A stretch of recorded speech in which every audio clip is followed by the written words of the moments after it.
নমস্কার বন্ধুরা, আজ আমি নিয়ে এসেছি দারুণ স্বাদের লাউয়ের একটি নিরামিষ রেসিপি, যেটা গরম ভাতের সাথে খেতে দারুণ লাগে। গরম তো বেশ ভালোই পড়ে গেছে, আর এই গরমে কিন্তু হালকা পাতলা রান্না খেতে আমরা সকলেই পছন্দ করি। বিশেষ করে এই গরমে পেট ঠান্ডা রাখতে, শরীর সুস্থ রাখতে লাউয়ের কিন্তু কোনো রকম বিকল্প নেই। তো রান্নাটা তৈরি করার জন্য প্রথমেই আমি এখানে একটা লাউ নিয়েছি, তবে পুরো লাউটা কিন্তু রান্না করব না, অর্ধেক লাউ রান্না করব। তো এবার এখানে লাউয়ের খোসা ভালোভাবে ছাড়িয়ে নিয়েছি, আর এই লাউয়ের খোসা কিন্তু আমি ফেলবো না, অন্য রান্নাতে ব্যবহার করে নেব। লাউয়ের খোসা দিয়ে কিন্তু অনেক রকম রেসিপি হয়। তো দেখুন, এবার কিন্তু লাউটাকে আমি ভালোভাবে ধুয়ে নিচ্ছি, আর লাউয়ের খোসা ছাড়িয়ে তারপর লাউটাকে একদম ভালোভাবে ধুয়ে নিয়ে তারপরে কিন্তু লাউটাকে কেটে নিতে হবে। আর কাটার পর কিন্তু আর লাউটাকে ধোবো না। এবার লাউটাকে এইরকম লম্বা ও সরু সরু করে কেটে নেব, ঠিক যেই রকমভাবে লাউ ঘন্ট রান্না করি সেই রকমভাবেই কেটে নেব। সমস্ত লাউটাই কেটে নিয়েছি, এবার এগুলোকে একটা পাত্রের মধ্যে উঠিয়ে রাখছি। এবার গ্যাস অন করে কড়াই বসিয়ে এখানে দিয়ে দিলাম প্রায় 2 চামচ মতো সরষের তেল। আর এই রান্নাটা করতে খুব বেশি কিন্তু তেলেরও প্রয়োজন হয় না। তেলটাকে খুব ভালোভাবে গরম করে নিয়ে এবার এখানে দিয়ে দিলাম কয়েকটা বিউলির ডালের বড়ি, তবে আপনারা কিন্তু যে কোনো ধরনের বড়ি দিয়েই রান্নাটা করতে পারেন। বড়িগুলোকে উল্টে পাল্টে লাল করে ভেজে নেব। তো দেখুন, বড়িগুলো ভাজা হয়ে গেছে। এবার বড়িগুলো উঠিয়ে নিয়ে ওই তেলের মধ্যে দিয়ে দিলাম একটা তেজপাতা আর একটা শুকনো লঙ্কা। আর তেজপাতা লঙ্কাটাকে আমি 2 টুকরো করে দিয়েছি। প্রথমে একটু নাড়াচাড়া করে তেজপাতা আর লঙ্কাটাকে ভেজে নিলাম।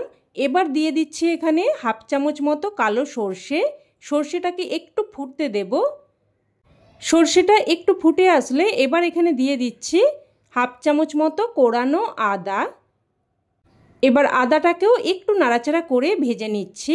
তো একটু ভেজে নিয়ে এবার এখানে কেটে রাখা লাউ দিয়ে দিচ্ছি, সাথে দিয়ে দিচ্ছি স্বাদ অনুযায়ী লবণ। তবে লাউ কিন্তু রান্নার পর অনেকটাই কমে যায়, তো সেই অনুযায়ী কিন্তু লবণটা দিয়ে দেবেন। আর দিয়ে দিলাম অল্প একটু হলুদ গুঁড়ো। এই রান্নাতে কিন্তু খুব বেশি হলুদ গুঁড়ো ভালো লাগবে না, তো তাই সামান্য একটু হলুদ গুঁড়ো দিলাম। এবার সব কিছু মিশিয়ে নিয়ে একটা ঢাকনা দিয়ে প্রায় 4 থেকে 5 মিনিট মতো রান্না করে নেব। এবার এদিকে 1/2 বাটি মতো ঈষৎ উষ্ণ গরম জল নিয়ে তার মধ্যে 2 চামচ গুঁড়ো দুধ দিয়ে ভালোভাবে মিশিয়ে নেব। তবে আপনারা চাইলে কিন্তু এখানে নর্মাল গরুর দুধও ব্যবহার করতে পারেন। এবার এদিকে প্রায় 4 থেকে 5 মিনিট পর ঢাকনা তুলে নিলাম, আর নাড়াচাড়া করে একটু মিশিয়ে নেব। তো দেখুন, লাউটা কিন্তু এখনও একটু সেদ্ধ হতে বাকি আছে, তাই আবারও ঢাকনা দিয়ে 2 মিনিট মতো রান্না করে নেব। এবার এই সময় এখানে একটা মশলা তৈরি করে নেব। তো এখানে নিয়ে নিচ্ছি 1 চামচ মতো হলুদ আর কালো সর্ষে সমপরিমাণে মিশিয়ে দিয়েছি, আর দিয়ে দিচ্ছি 1/2 চামচ মতো পোস্ত। এবার গ্যাসের ফ্লেমটাকে অন করে দিয়ে লো ফ্লেমে মশলাটাকে একটু নাড়াচাড়া করে ভেজে নেব। আর একটুক্ষণ নাড়াচাড়া করলেই দেখবেন মশলাটা চিটপিট করে ফুটতে শুরু করবে। দেখুন, মশলাটা চিটপিট করে ফুটতে শুরু করেছে, আর ঠিক কিন্তু এই রকমই ভেজে নিতে হবে, এর থেকে কিন্তু বেশিক্ষণ ভাজা চলবে না। এবার মশলাটাকে সাথে সাথেই নামিয়ে নিতে হবে। তো মশলাটাকে নামিয়ে এক সাইডে রেখে দিচ্ছি। এবার এদিকে কিন্তু আবারও 2 থেকে 3 মিনিট মতো লাউটাকে রান্না করে নিয়েছি, আর দেখুন লাউটা কিন্তু এখন একদম ভালো মতো সেদ্ধ হয়ে গেছে। এবার এখানে যে গুঁড়ো দুধের মিশ্রণটা তৈরি করে রেখেছিলাম ওটা দিয়ে দেব। বন্ধুরা, আপনারা হয়তো অনেক রকমভাবেই লাউ রান্না করে খেয়েছেন, তবে এইভাবে যদি কোনোদিন লাউ রান্না করে না থাকেন অবশ্যই কিন্তু এইভাবে একবার বানানোর অনুরোধ রইল। খেতে দারুণ টেস্টি হয়। তো সব কিছু মিশিয়ে নিয়ে লো ফ্লেমে আবারও একটা ঢাকনা দিয়ে প্রায় 2 থেকে 3 মিনিট মতো রান্না করে নেব। এবার এদিকে দেখুন, এই মশলাটা কিন্তু একটু ঠান্ডা হয়ে গেছে। তো মশলাটাকে দেখুন এইরকম একটু দানা মতো রেখে গুঁড়ো করে নিয়েছি। এবার এদিকে প্রায় 2 থেকে 3 মিনিট মতো রান্না করে নিয়ে ঢাকনা তুলে নিলাম। আবারও একটু নাড়াচাড়া করে মিশিয়ে নেব। মিশিয়ে নিয়ে এবার ভেজে রাখা বড়িগুলো দিয়ে দেব। আর আমি এখানে যে বড়িগুলো নিয়েছি এগুলো সেদ্ধ হতে কিন্তু একদমই বেশি সময় লাগে না, তাই আমি কিন্তু বড়িগুলো এই পর্যায়ে দিচ্ছি। আর আপনাদের বড়ি যদি সেদ্ধ হতে সময় লাগে তাহলে কিন্তু আরও আগেই বড়িটা দিয়ে দেবেন। এবার এখানে গুঁড়ো করে রাখা ভাজা মশলাটাও দিয়ে দিলাম, আর সাথে দিয়ে দিলাম 3টে চেরা কাঁচা লঙ্কা। আর এই পর্যায়ে কয়েকটা চেরা কাঁচা লঙ্কা দিয়ে দিলে একটা সুন্দর ফ্লেভার আসবে, তবে রান্নাটা কিন্তু ঝাল হবে না।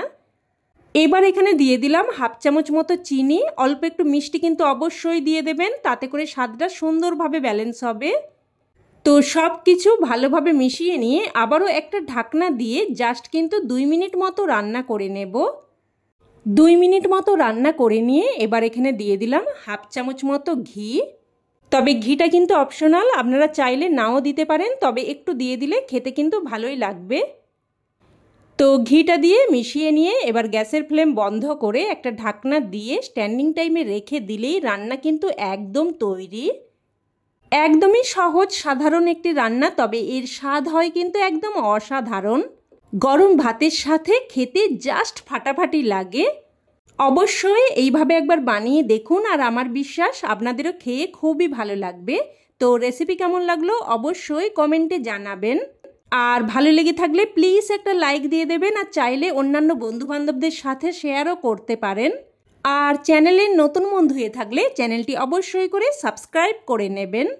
তো আজ এই অবধি, আবারও অন্য কোনো রেসিপিতে দেখা হবে। ততক্ষণে সকলে ভালো থাকবেন, সুস্থ থাকবেন, আর সকলকে ধন্যবাদ।